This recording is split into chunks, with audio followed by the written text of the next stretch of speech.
Hi all, welcome to my channel Sharmitha vlogs.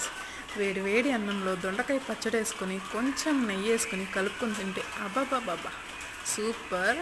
ఇప్పుడు నేను కలుపుకొని తింటుంది దొండకాయ పచ్చడే. ప్రాసెస్ చూసేద్దాం రండి. ఫస్ట్ పచ్చిమిర్చి తీసుకోండి, తగినన్ని దొండకాయలు, మంటకి సరిపడా దొండకాయలు తీసుకుని ఇలా కట్ చేసుకోండి. పచ్చిమిర్చి దొండకాయ తీసుకుని పెట్టేసుకుని ఒక ప్యాన్ పెట్టేసుకుని ఆయిల్ వేసుకుని హీట్ అయ్యాక పచ్చిమిర్చి వేసేసుకోండి. వేసి మంచి లో టు మీడియంలో ఫ్రై చేసేసుకోండి. అవి తీసి పక్కన పెట్టి దొండకాయలు వేసేసుకోండి. దొండకాయలు వేసేసుకున్నాక కొంచెం మగ్గనిచ్చి అప్పుడు సాల్ట్ వేసుకోండి. ఎందుకంటే ఫస్ట్ వేసేస్తే కనుక మళ్ళీ దొండకాయలు అనేవి సరిగ్గా మగ్గవు.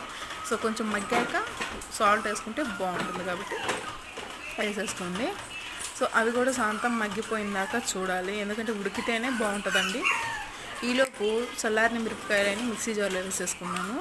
చిన్నులపాయ, చింతపండు కొంచెం వేసేసుకొని తర్వాత చల్లారిన దొండకాయల్లో ధనియాలు గుర్తుపెట్టుకోండి. ఇది ఆపేసాకే మనం మంట అనేది ధనియాలు జీలకర్ర వేసుకోవాలి, మనం వేగించేటప్పుడు వేసుకోవద్దు. తర్వాత జీలకర్ర వేసేసుకున్నాక చల్లారాక మిక్సీ జార్లో వేసేసి పట్టేయాలి మిక్సీ. వాటర్ అనేది వేసుకోవద్దండి. సో తర్వాత నూనె వేసి పోపు గింజలని వేసేసి తిరగమూత వేసేసుకొని తినేయడమే. సూపర్ చట్నీ అయితే రెడీ అయిపోతుంది.